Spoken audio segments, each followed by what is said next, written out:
I want to come under Rule 8.4, matters of urgent public importance. And the matter I want to bring before the attention of this honorable House has to do with the issue of Samoa Agreement that was signed on behalf of Nigerians by the federal government on the 28th of June 2024. It was alleged that some clauses in the Samoa Protocol involves LGBT, and that has caused a lot of tension and apprehension in every part of the country. So I believe it is important we discuss that. I'm therefore appealing that we suspend the relevant rules so that we may discuss it now. Alleged controversial Samoa Partnership Agreement by the federal government. The House notes that on June 28, 2024, the federal government signed what is known as the Samoa Agreement with the European Union, EU, to boost food security and inclusive economic development among other vital areas. Concern that the agreement allegedly has some clauses that compel underdeveloped and developing nations to support lesbian, gay, bisexual, and transgender LGBT community as condition for getting financial and other support from advanced societies. Also concerned that Article 97 of the alleged agreement, which states no treaty, convention, agreement, or arrangement of any kind between one or more member states of European Union or one or more member states of OACPS members shall impede the implementation of this agreement is seen as supremacy clause and thus violate Nigeria's sovereignty. Worried that other articles, especially Article 2.5, 29.5, 36.2, and Article 88 in the Samoa Agreement that was signed by the federal government may be inimical to the interests of Nigeria as a country and the values of our people as a whole. More so, it does not contain a reservation clause. Aware that Article 2.5 states that all parties systematically promote a gender perspective and ensure that gender equality is mainstream across all countries. Also worried that the phrase gender equality, as reported, is a Trojan horse for deceptively bringing in all sorts of immorality to our country, as gender no longer means sexes, male and female, as traditionally understood. It now includes homosexualism, lesbianism, transgenderism, and animalism. Further worried that the signing of such an agreement with the aforementioned clauses, if true, violate our sovereignty and is a clear contravention of Section 12.1 of 99 Constitution as amended. The federal government may have signed the agreement without exhaustive consultation and consideration for possible long-term consequences. Resolve to call on the federal government to suspend the implementation of the Samoa Agreement until all controversial clauses are clearly defined to make sure that they do not violate any law in Nigeria. Mandate the Committee on National Planning and Economic Development, Justice, Treaties, Protocols, and Agreements to interface with the relevant agencies to resolve all gray areas in the agreement and report back to the House within 4 weeks. This Samoa Agreement has contravened our values, ethics, and our grand norm. And Mr. Speaker, sir, by allowing this Samoa Agreement as is speculated, it will promote ill behaviors, erode our morals, our ethics, and our religious standing as a nation, Mr. Speaker, sir. and it equally go further in institutionalizing immorality as a code of conduct in this nation. So I call upon this House to consider this motion of urgent public importance as moved by my leader, Madaki, and allows the legislator to do the needful as far as this Samoa Agreement is concerned. Thank you. I believe that the public has been misled over time about the Samoa Agreement. Let me not waste the time of this House, but state very clearly, there is no portion of that agreement that talks about LGBTQ or 150 billion. Hold on, let me finish. If you have it, bring it out here. I'll show it.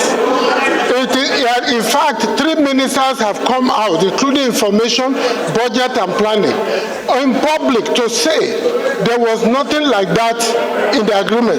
Go and Google your media. You will see the agreement, you will see it there. That it was never mentioned, it was never discussed. There is nothing like lesbian rights or gay rights. It is about human rights, environmental protection, and trade agreements, period. How on earth? If you have the agreement, bring it out here. There is nothing like that in that agreement. Mr. Speaker, I would like to speak very briefly about some of the contents of this Samoa Agreement. Mr. Speaker, this agreement has certain clauses that happens to be in variance with our way of life. We are Africans, we are not Westerners. We have our laws, we have our way of life, we have our way of doing things. And as far as I'm concerned, this issue of human rights, which Nigeria does not in any way violate, should not be implicitly enshrined into this agreement and members representing the people. This is the people's house. This is the people's parliament. We stand here in my own right. I represent over 1.something million people from Aba, and I have been told that this particular human rights clause happens to be reprehensible, abominable, and we do not intend to stand for it. Do I speak the minds of my people here? Yes. So, Mr. Speaker, we cannot continue to do things that do not align or that is... Can you hear me? Yes. Go ahead. We cannot continue to engage in contrived way of governance, cosmetic way of running government. Let us focus on the issues that matter. Our people are hungry. Yes. Our people are starving. Yes. People cannot buy food. There is insecurity. Yes. There is no light in the country. Yes. Industries are not growing. Yes. Let us tell ourselves the truth. Why are we here talking about LGBT, GTBT, whatever? Let us concentrate on the issues that matter. As far as I'm concerned, Mr. Speaker, our people are not interested in this. So let us step it down. Let us close it. Let us forget everything about it. Thank you very much, Mr. Speaker. This motion is one that is investigative. Because it's an investigative motion, I will even caution that we should not be judgmental in our argument. But clearly, where the federal government is going into an agreement, by the provisions of Section 12 of the Constitution, the Parliament ought to be carried along. And if the Parliament had been carried along, these arguments, even from our people that we speak for, would not have been there, because Nigerians would have been better informed. The problem is that of lack of information. And as a Parliament, all we are saying is that we want to be satisfied that what the executive has told Nigerians is actually the true position of the facts. That's all we are asking for. At this stage, we are not condemning. or accepting whether LGBT is in the contract or not. But we want to know, we want to confirm, and we want to affirm. So I would therefore pray that at this stage we all support the motion and allow this investigation to go on. When we get the report of the investigation, we can then carry out a full debate on the outcome. Speaker, I have an amendment and a reply to the House Leader. The first amendment, Mr. Speaker, is the need for Nigerian government to unsign and withdraw from the unpopular Samoa Agreement, and the need for the government to refrain from engaging in any such treaties that contravene the people's culture, religion, and unethical morals. One. Mr. Speaker,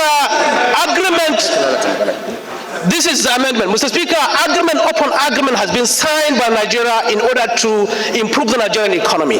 But Mr. Speaker, everybody knows that instead for the economy to progress, it's now retrogressing like a wildfire. Therefore, Mr. Speaker, we urge and we tell everybody, no matter how much money Nigeria is going to get from this thing, the handlers of the current economy could not fix the economy. Therefore, this should be rejected in totality. Thank you, Mr. Speaker. Honorable Bello Kumo, I represent Akko Federal Constituency from Gombe State. Mr. Speaker, first and foremost, let me speak for and in support of the motion raised by Honorable Ali Madaki.